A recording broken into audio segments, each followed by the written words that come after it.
So that's going to be x equals -6 plus or minus the square root of 36 minus, what, 4 times 11 times 1 is 44 over 2. So x equals -6 plus or minus the square root of -8 over 2.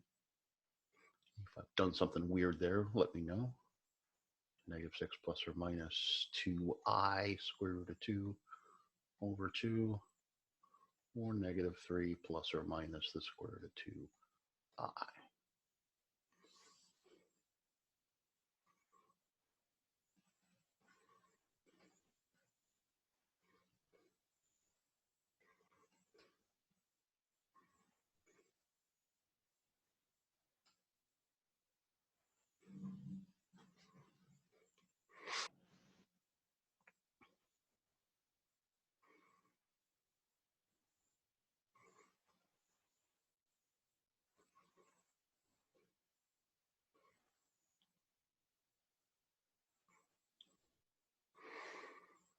Questions about that process?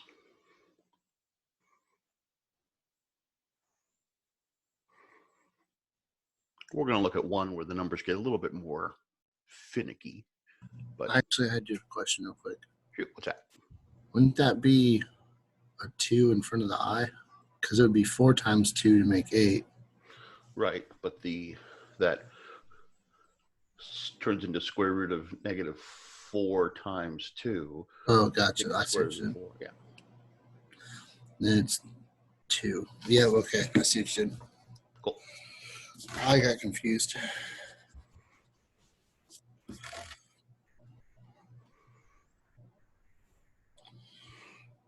Anything else in there?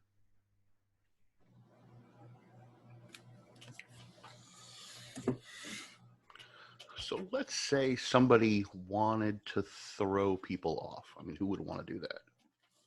I don't know anybody who'd want to throw you guys off. But let's say, things were going to happen. So you practice this, you get good with this, and a problem like that, you go through no problem. Then you turn the page on the test or go to the next problem, and it says instead this. Give me a second here. Translating this problem.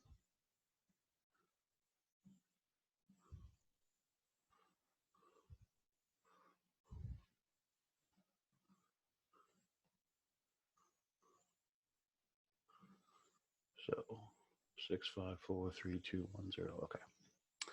So somebody gives you that thing and says casually, solve for x. Set it to 0. Okay, set it to 0. It's a good thing to do with large polynomials, actually any polynomials. So that would be what, minus 4x to the 5th plus 13x to the 4th minus 12x to the 3rd minus 13x squared plus 16x plus 4 equals 0. So that's good first step. Then what?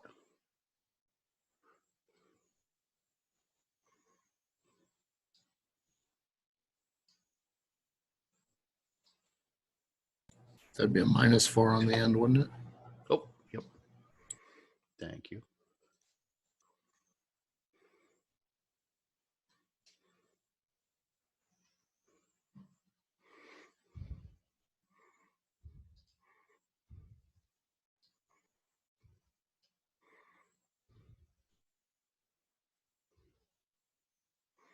Check the rest of those. Yeah, okay, that should work.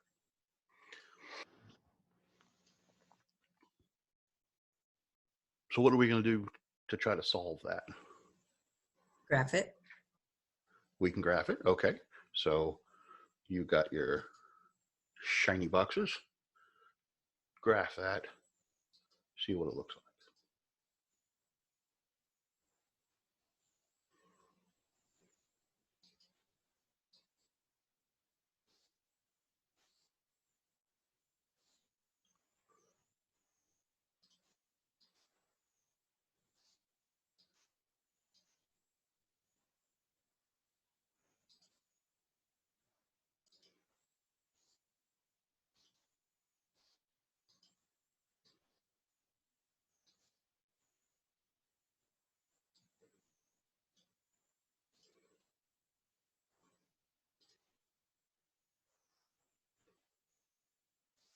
Oops.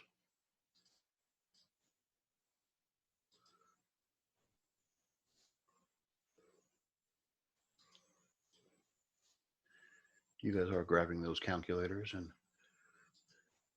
doing this for yourself as well, right?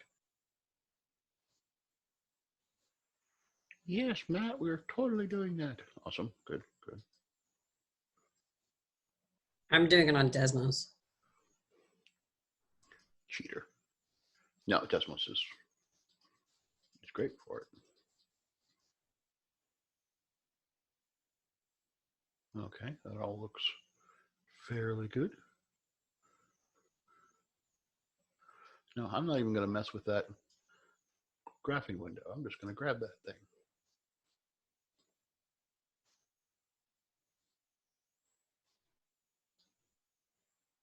Now we could zoom in around here. Putting a nice little zoom box right around it is actually super, super handy. But I'm just going to leave it like it is. So just at, first glance here, it looks like there's something going on at what, -1? That's a 1, 2, 3, 4. It looks like there might be something going on at +1, but it looks like there's something else going on here. Zooming in on that might be good. Do you want to zoom in on that a little bit? Sure, fine. We'll zoom in on that a little bit. I'm going to go zoom box, because who doesn't like a good zoom box? If you've never used a zoom box, oh, it's the best one. Define one corner of what you want your new screen to be. Jump down, jump over, and it makes that your new screen. Oh, very nice little zoom.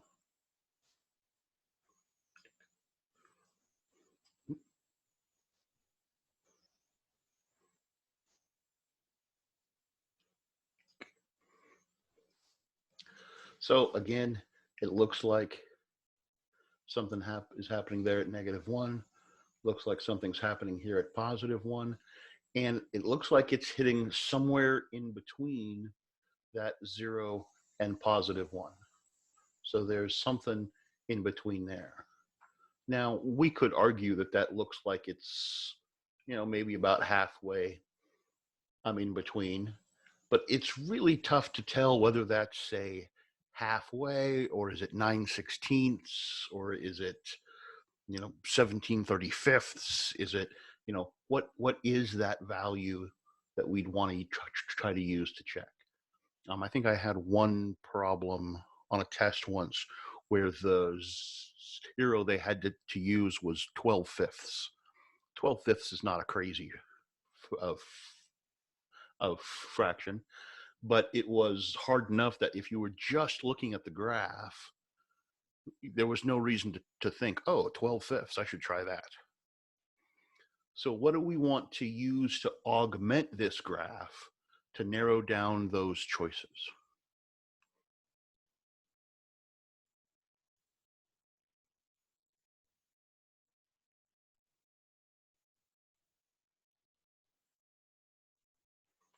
Make our list of choices. Make our list of choices. So if we had, say, a 9/16 on that list, hey, that could be a 9/16, so we'd know to check it. So do that real quick. Make that list of possible rational zeros, possible B over A's. Remember that B comes from factors of our constant. So factors of 4, 1, 2, and 4. So they're not a terrible amount of them. The A's were factors of our lead coefficient. So it's also a 4, so it's going to be 1, 2s, and 4s as well.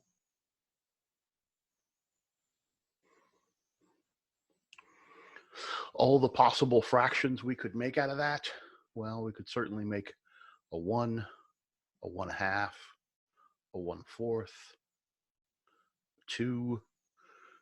2 over 2 is 1, we already have it. 2 over 4 is 1/2, we already have it. A 4. 4 over 2 is 2, we already have it. 4 over 4 is 1, we already have a 1. So, it's actually not that long of a list.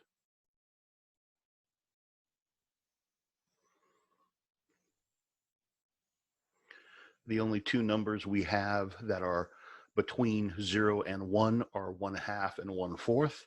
And this certainly looks a lot more like 1/2 than it does 1/4. So, great. We know we can try to use 1/2.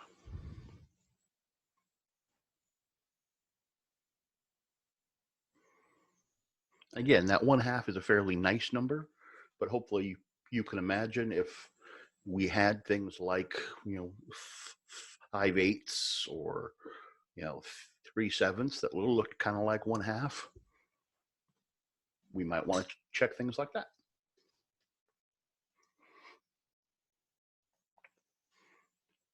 Does that seem like a reasonable combination? Why I'm saying we want both of those items? One narrows down the other really quickly. Did you just make that up? Make what up? That problem? Did you just like? Oh, I built or? it a while ago out of a bunch of factors. So I know it's got some nice answers to it. I know it shows some things I want to show. So Okay, cool. it's a little dangerous to make to make these up randomly. We are a little bit restricted because our theorem, our tool, is the rational root theorem. If our polynomial has more than 2 irrational or non-real roots, this technique won't work all the way. If that happens, we have to then go to Newton's method, which is a method from calculus. So there are, some not small restrictions for this tool. So just making them up is dangerous. Thanks. Sure.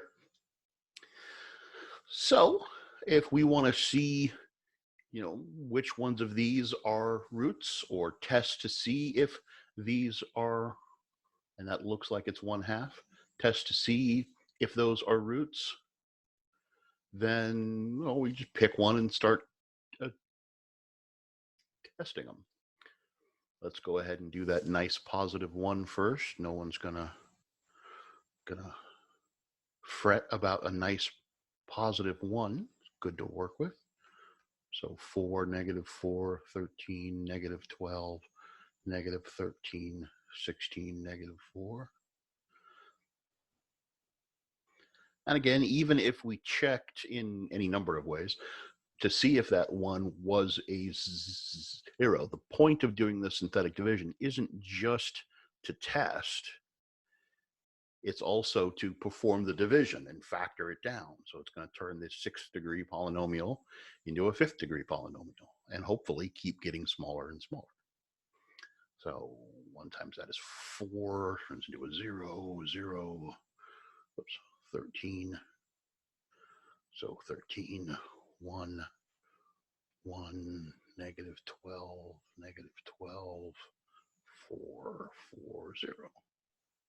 Gotta like ones.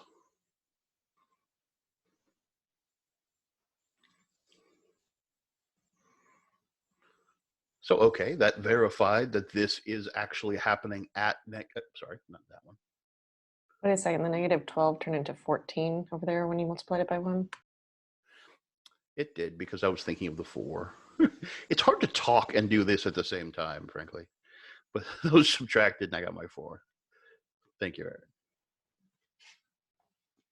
I always say it's really handy to have, a bunch of people behind you watching you when you do your math.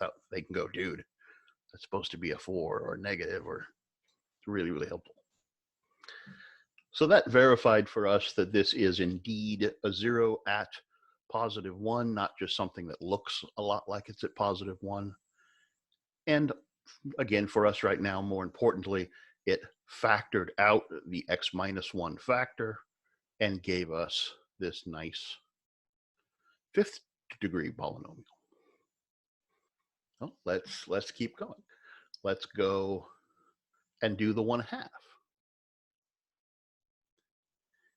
If you're thinking to yourself, I don't want to do the 1/2, I'd rather do the -1. Don't shy away from doing fractions in synthetic division.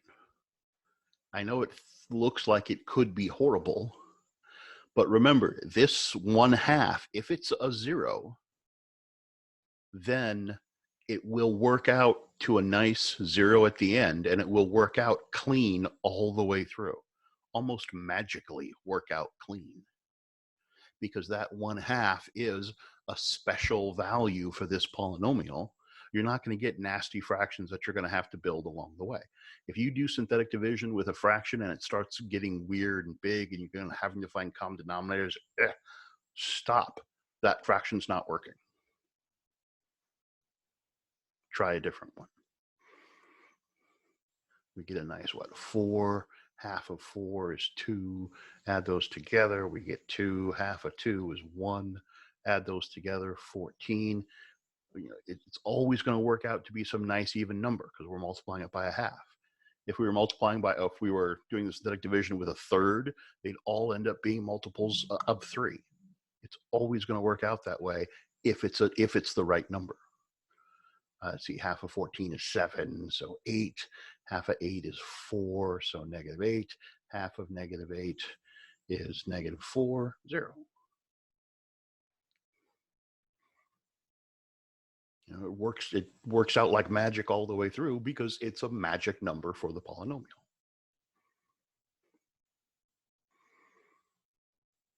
Okay, well, what do you want to try next?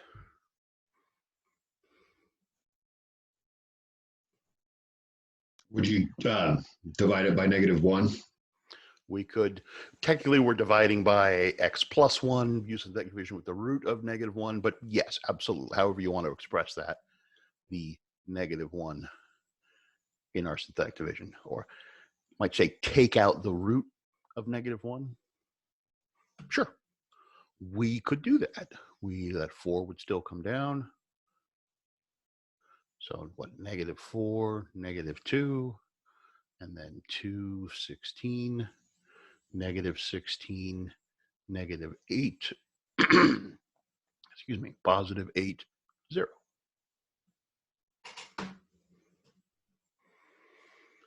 So good, that got us down to a 4th degree polynomial, and this one, the -1, got us down to a 3rd degree polynomial.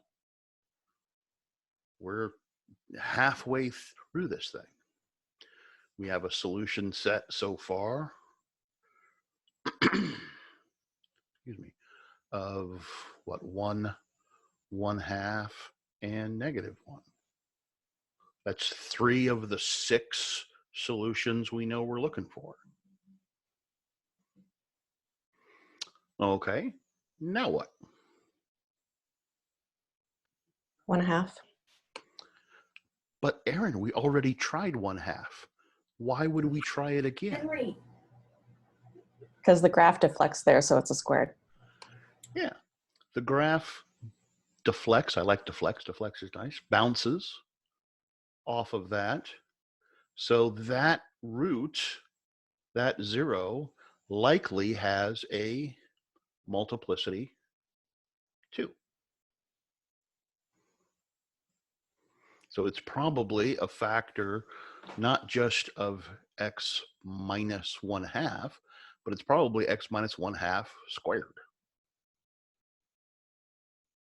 Now, it's possible that if we zoomed in enough there, it would go through 1/2 and then go back down something super close to 1/2 that's irrational. That could happen. And we just don't see that. If only we had a way to check to see that. Oh, okay, we do. doing the synthetic division with that 1/2 again. It's a common thing to happen, by the way, where people will, we need to get this down to a quadratic so our quadratic skills can take over. And people will go, but I've checked them all. I've checked every possible rational zero. How can this isn't working. I'm not down to a quadratic yet. And, my answer is often, 1, did you look at the graph? And 2, did you check them all twice? Is it possible something will work 3 times? Now on this particular graph, but if you see a 0 that does one of those slides, that 0 might work 3 times or 5 times. So keep that in mind. But again, 1/2 of 4 is, don't bring the 4 down. 1/2 of 4 is 2, gives us back to a nice 0. 1/2 of 0 is, 0. 16, 1/2 of 16 is 8, 0. So that 1/2, in terms of listing our solutions, we don't have to list it twice, but we could, if we wanted to, say that it's a solution with multiplicity 2. Sometimes that's important depending on what you're doing. But to get our other solutions, we've got the nice 4x squared. I'm going to write the 0x there this time, plus 16, that we're trying to solve for 0. So 4x squared plus, 16 equals 0.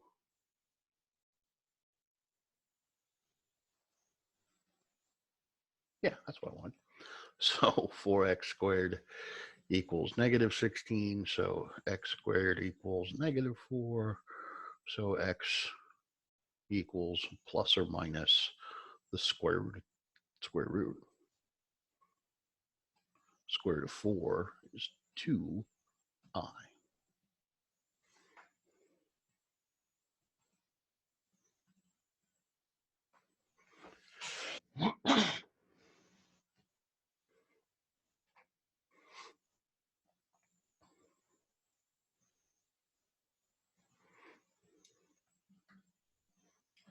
So this is a 6-degree polynomial, so it is a bit of a long problem. I don't think I've ever put a 6-degree polynomial on a test. I think I put a 5th-degree polynomial on a test once and felt good about it. So for writing this out like in the factored form, we'll just write x plus 2i, x minus 2i. Two different. If you were writing it in if somebody asked you to factor it instead, and you were supposed to write that factored form, do note we weren't technically asked that here. I know. But sometimes you will be asked that. So it's a good question. We'd have an x minus 1. We'd have an x minus 1/2 squared. We'd have the x plus 1. And we'd have had the 4x squared plus 16. Now, I'm going to mess with that in a second. But oftentimes when you're asked to factor, you'll be asked to factor into irreducible factors. This would be considered almost an irreducible, not quite, but this would be, I'll tell you why in a second. This would be referred to as a or an irreducible factor because its factors are not real. So we don't tend to factor things that are not real. Now we could, if somebody said factor this into 6 distinct factors, we could do that. But often it'll say irreducible factors. And what that means is keep something that's not factorable without becoming irrational or not real. Okay. But notice there is a 4 in both of these terms, right? Yeah, you can factor the 4 out. So we can factor the 4 out. When we factor the 4 out, that would leave an x squared plus 2, and that's our irreducible factor. Now that leaves us with a 4, right? Oops, 4. Now a 4 that's coming out of this, a 4 is made up of 2 2s, right? 16 Divided by 4 is 4, isn't it? Yes, thank you. Got distracted by my twos. No. Thank you. So when the 4 comes out, it is made of two twos.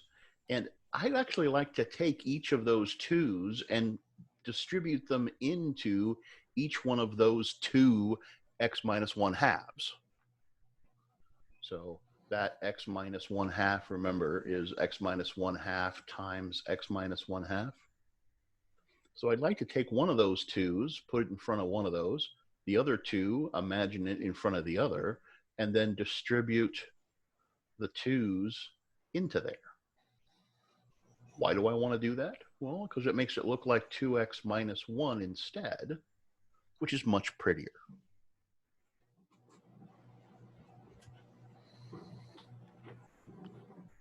Crystal, you didn't like that?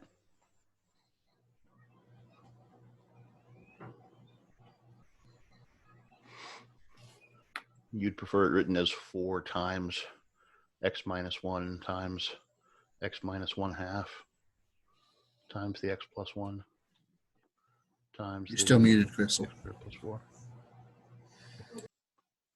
Thank you. I understand the math part of it and I conceptualize it, but I wouldn't get to the end of this problem and go, oh, maybe I should factor out the 2 and then put it over here because now it's prettier. Like I wouldn't think that. And that's why I don't like And it. that's not unreasonable. If somebody said, hey, that's my factored form, I'd say, okay, but do you like having that fraction there? I mean, I'd like that I came up with an answer. And that's fair. It's 100% fair. But the fact is that whenever we do synthetic division with a fraction like this, we always generate a factor. Notice as soon as we did that, all of these were divisible by 2, right? Yeah. As soon as we did another time, everything was divisible by now 2 2s. Okay. So whenever you do this with the fraction in there, it always generates the thing that will clean it up.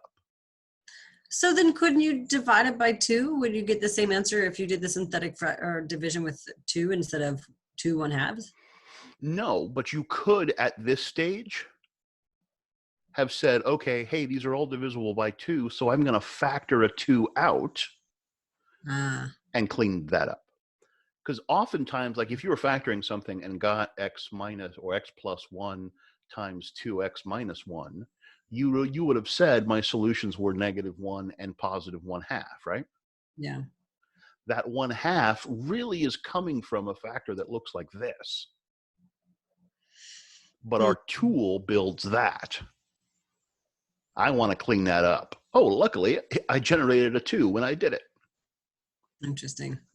Now, again, one doesn't absolutely have to do that. It's a good habit to get into, mostly because, as I said, it's always there to do. So it's a nice, cleaner form. But it is a little bit of extra manipulation that sometimes you just like, I got a good answer. I'm happy. That's where I'm at with it. And I certainly don't hold that against you at all. Okay. Now, Andrew, you were talking about if we wanted to list, instead of irreducible factors, all the factors, you're absolutely right. We'd have an x minus 2i and an x plus 2i.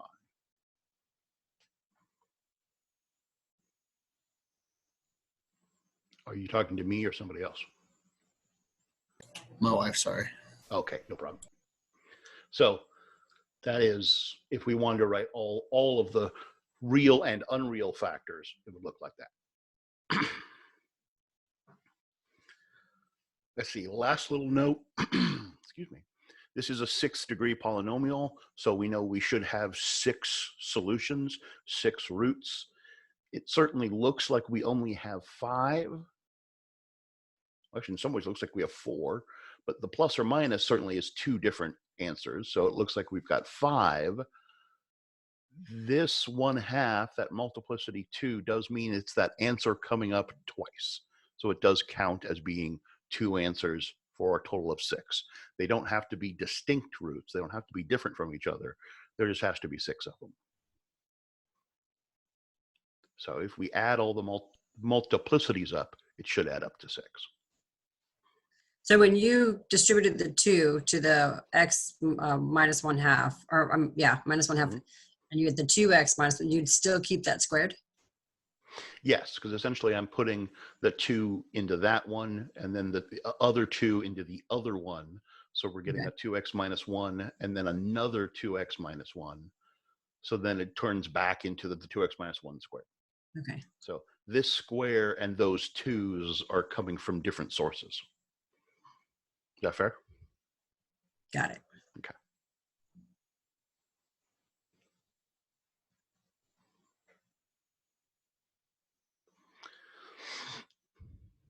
So one of the big takeaways from this, ideally, is that not only is this process a doable process for even large polynomials, but also we've got to be careful about making sure that this tool is a tool that we conceptualize for handling and breaking down large polynomials.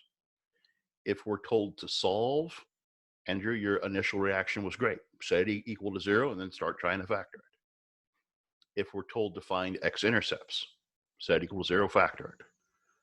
If we're told, if we're asked to factor, use this tool to factor. If we're asked to find roots, use this tool to break it down into its factors. Those factors make our roots. So this process is a reaction to a lot of different sounding questions.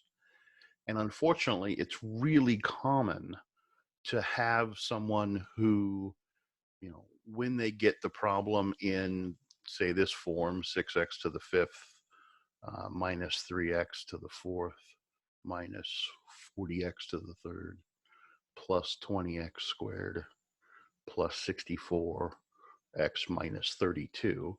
Say they're given the problem in this form and asked to factor it.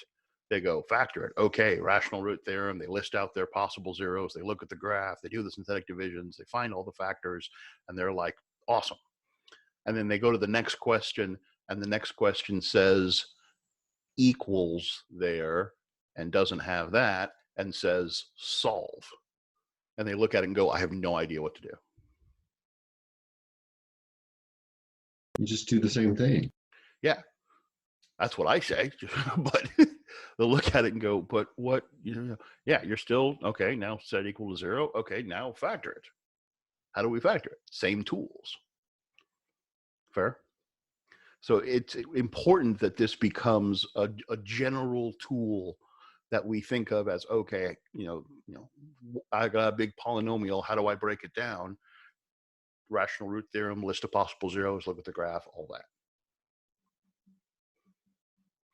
So take a couple of minutes and try to break this one down into, let's stick with irreducible factors. So factor this into irreducible factors.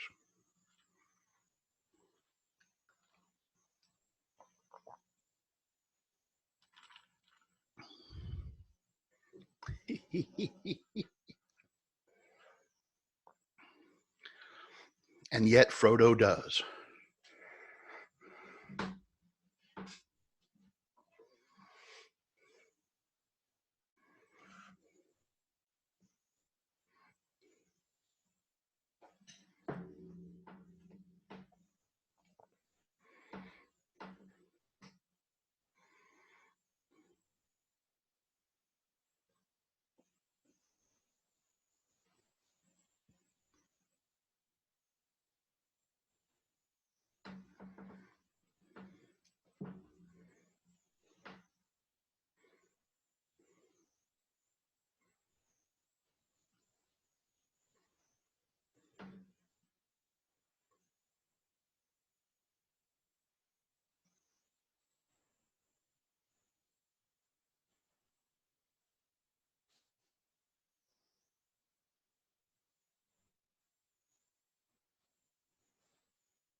just weird.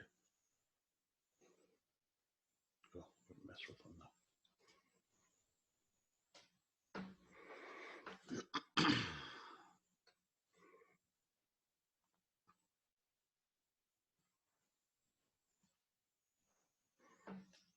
Factors of 32. 1, 2, not 3, 4, not 5, not 6, not 7, 8, 16, 32. By the way, there are times where I won't write the whole list out. Like if this was, say, 432, I'm not going to write all the factors out of 432. But I know 432's got 2's in it. It's got 432. It's got 2's in it. It's got 9's in it. It's got 3's in it. So the numerator is going to be a bunch of things that are 9 times 2's and 3's.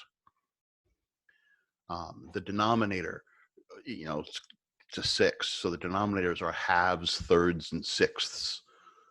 So oftentimes writing out the entire list is just not a good use of our time. But knowing what the denominators and numerators might be is really informative in terms of, hey, what fraction could that be? For this problem, it would have to either be whole numbers, halves, thirds, or sixths. So trying to use that to narrow down the list can be handy. Just as we don't necessarily need the whole list written completely out, as long as we have, as long as we know what the pieces are that make it up.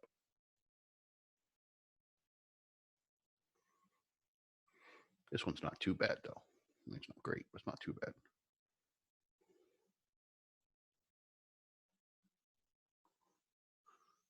Two over 2 we have. 2 6s we don't need.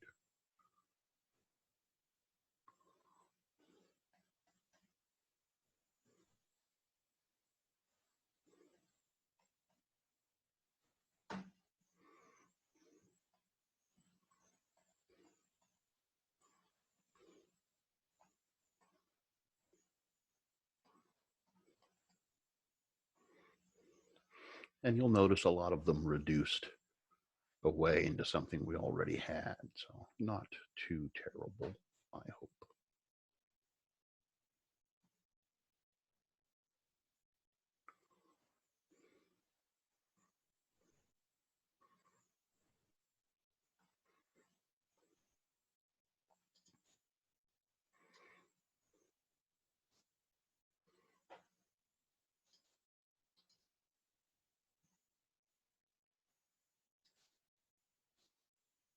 Oops.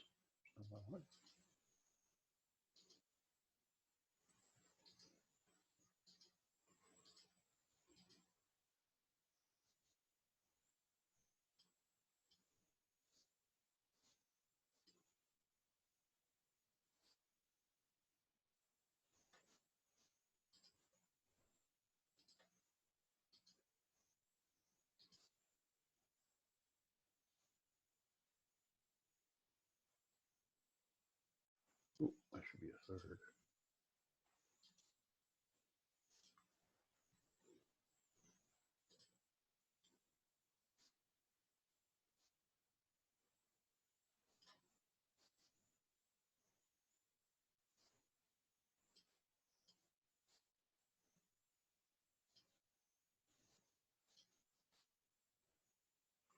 Now, hopefully I'll tap that all in right.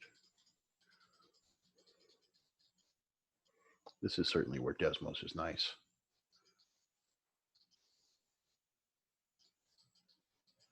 That's a 5.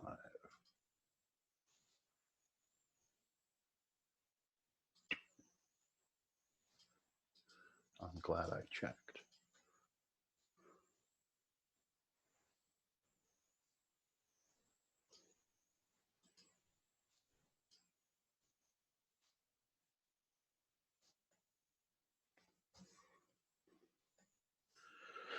So let's see, if that's our origin, and that's a 1,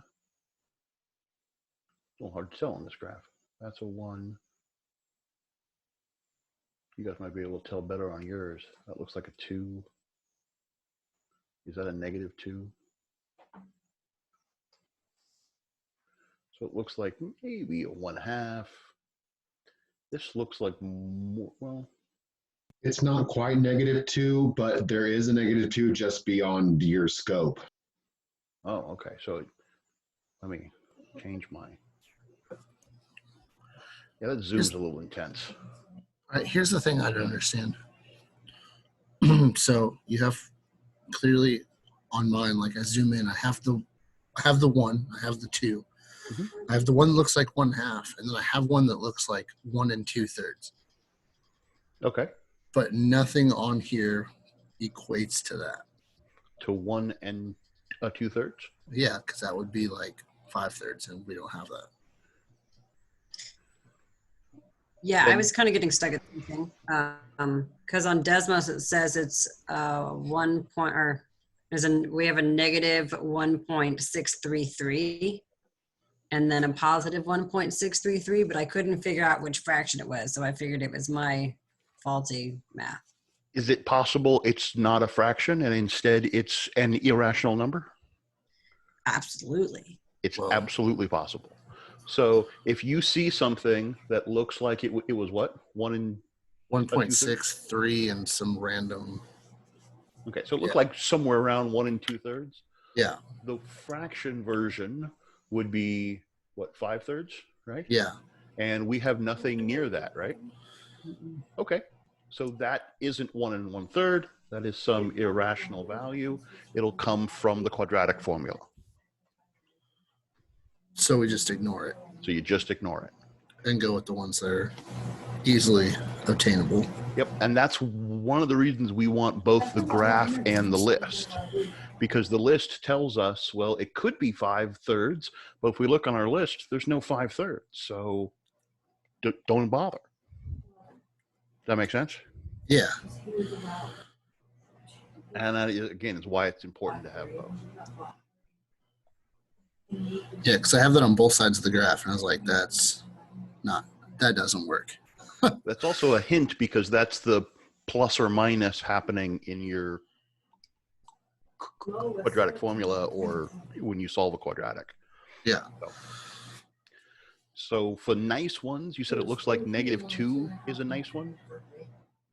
Yeah, it looks like you have 2, -2, and positive 1/2. 2, At least that's -2, what I got. positive 1/2. Those are the ones that look nice. And that's going to be 3 of them. So that would get this 5th down to a quadratic. And once we get down to a quadratic, we can have our quadratic skills take over. I got a -2 and a +2 and a positive 1/2. Yep. So those are the ones we need to check.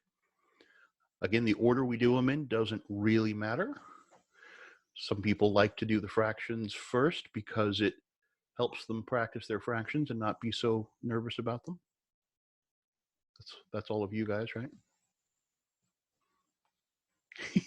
Some people like to put them off and keep fractions as far away from themselves as possible.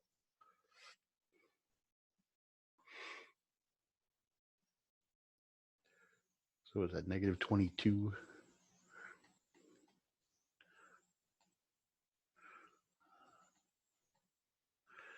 I'm doing this too fast because I know you guys have to go. Just 16? Oh, it better be 16 because it's got to be 32. And then the -3 would be, we're still bringing down the 6, -12, -3, 6, -16, 32, 8, -16, 0. It's always nice when they all work. Sometimes somebody will complain, like, if we know these work, why are we checking them? We're not really checking them. I believe all of them worked. What we're trying to do is break down to this quadratic. Half of that 6 is 3, which gives us a 0. That's why they're symmetric. Half the 0 is 0, -16, half the -16. I know I shouldn't mutter while I do these, but it helps me. Notice when we Okay. did the 1/2, a 2 is now in both of those.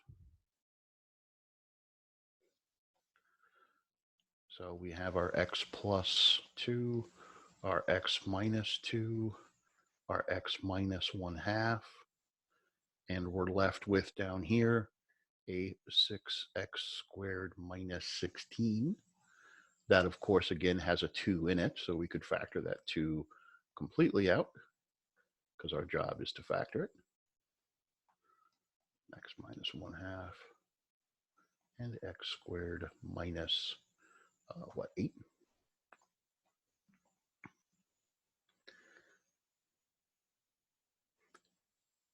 Now, again, Crystal, what am I going to do with that 2?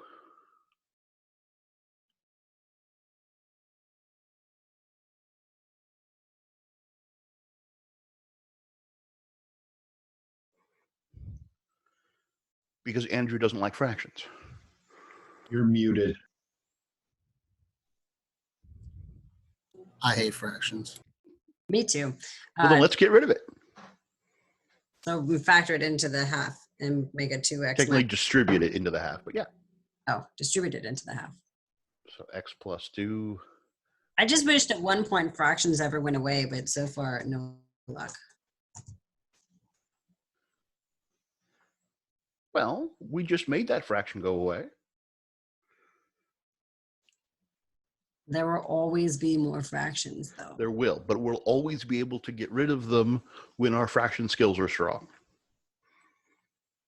That's the unfortunate truth. Is I've said it to you guys before, and I say it to people all the time. If you really, really don't like fractions, get super good at fractions. Then you'll have to deal with them so much less.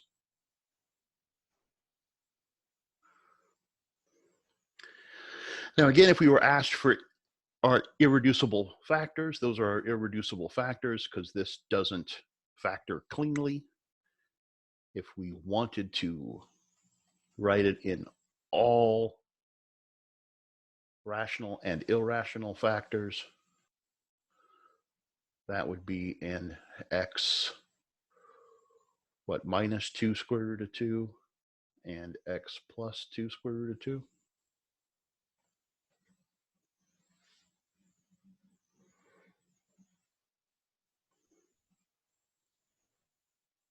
Did you divide the 6x squared by minus 16 by 2? Wouldn't that be 3? Yeah, there's a 3 there, isn't there?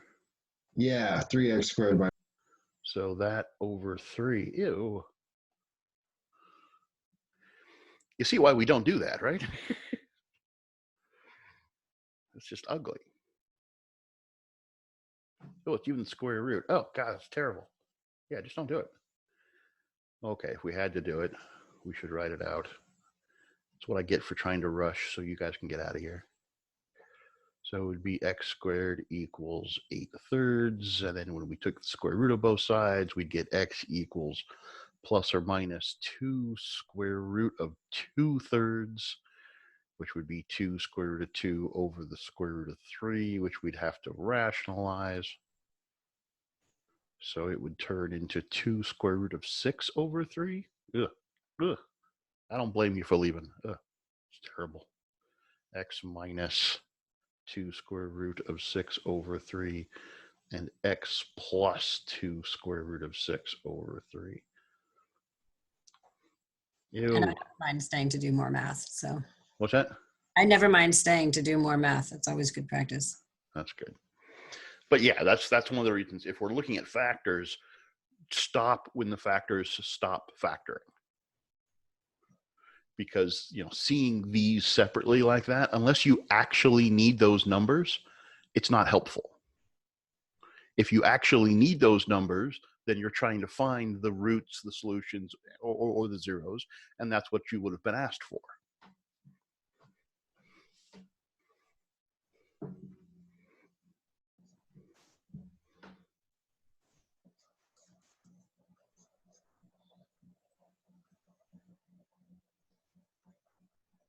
The only thing that bothers me is when it's written out like this and it's not like the biggest factored things first, like 3x squared minus 8 times 2x minus 1. Like having those out of order bothers me for some reason. And you could certainly put them in order. I just put them in kind of the order that we did them in, but actually these are switched from the order that we did it in. Yeah, But it's just like an OCD thing. Like I like to have the biggest factors out front for some reason. Well, and that's probably a holdover from having polynomials in standard form. You want the big terms out front. So I think that's probably pretty natural. It's like another thing I do is whenever I have like an I always put it in front of the square root just in case I'm accidentally making my line for my square root line too long. And actually, that is a good habit to put everything in front. The only reason that you've seen me switch it is because when we're looking at a complex numbers want to be in this form. That makes sense. So, the habit of, saying that, it's certainly better for the square root, you're right. But it's just a personal habit. And you'll notice I'll always write that I fairly large so it's clear that it's above wherever that line is. Yeah, it's just like I know sometimes my writing gets sloppy when I'm doing like math just by myself. I don't have to turn it into anybody. Yeah. So like I always do that just so I don't accidentally screw myself up. And that is certainly a good habit. But the only reason I tend to switch it for that final answer is just a habit from the form of complex. So I think Mr. Julian like drilled that into our head in Math 95. Yeah. I liked Julian. I need help with, we're at the 3x squared minus 8. I got down to the 8 over 3. And then when I square rooted it, can you remind me what the steps you took here while you separate? Yeah, I skipped a couple steps there. So you're going to get the plus or minus, certainly. And that's square root of 8/3, right? Yes. That square root of 8/3 is going to become the square root of 8 over the square root of 3, right? Okay. Square root of 8 is the square root of the 4 times 2. Square root of the 4 is 2, so 2 square root of 2 over the square root of 3. That's where this came from. Okay. And then rationalized it. So the 2 times the square root of 2 times the square root of 3 is square root of 3 times 2 is 6. Square root of 3 times the square root of 3 is 3. Okay. Thank you. You'll end up taking the square root of 8 so often that it just becomes 2 root 2, just automatically, eventually.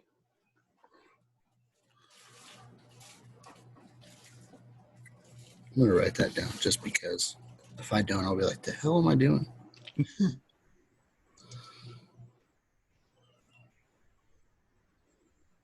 One of the things that I'll sometimes ask, particularly if I've done a bunch of problems like this where I'm kind of racing through some of this, people ask, like, at what point do you stop making the little sign errors and whatnot?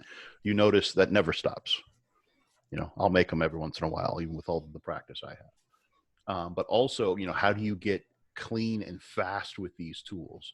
The only way to get clean and fast with these tools is to do them over and over and over again, is practice that repetition of it, get that exposure to it so that you've seen it over and over again. So it starts to become natural and quick and clean and smooth. There's no, magic thing that, I understand about doing this that you guys don't understand about doing this. The only difference is I've done it a lot, So you can get very fast, very smooth, very clean with these tools. It just takes getting that practice in there. It's always fun to watch, brand new instructors who aren't used to standing in front of a class and just going through mechanics after mechanic after mechanic. Because all of us, when we started, our mechanics were slow and clunky, and just because there was nothing like the repetition of doing it over and over and over again, day after day after day. You are certainly likely not going to do that, but you can get a lot cleaner, a lot faster, a lot smoother by putting that good practice time in. Okay. Yeah, I'm sorry. I'm just going to clarify again really quick, just because when I have to do it on my own. So you got to the 2 square root 2 over the square root 3, and you multiplied them both by square root 3. When you multiplied the square root by the square root, that took the square root away and just left the 3. Is that what I'm saying? Yes. Well, here the square root of 2 times the square root of 3 became that square root of 6, right? Correct. Down at the bottom, the square root of 3 times 3 turned into the square root of 9. Oh, right. Okay. And then you took okay. That makes sense. But more so, that square root, we think of that square root as a half power, right? Yeah.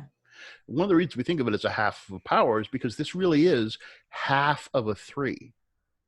It's just not the additive half of a 3. It's the multiplicative half of a 3. Okay. So what happens if I have 2 halves of a 3? Put them together, they make a whole 3. Yeah. Okay. That makes sense too. Okay, cool. Thank you for clarifying. I was just like, I'm supposed to know that one, but forgot it.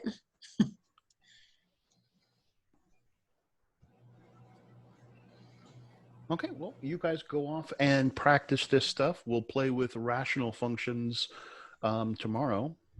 Yay. Yay. So make sure you do take some time to play with this stuff so you can bring any good questions that you have on it for tomorrow. Sounds good. All right, have a wonderful day.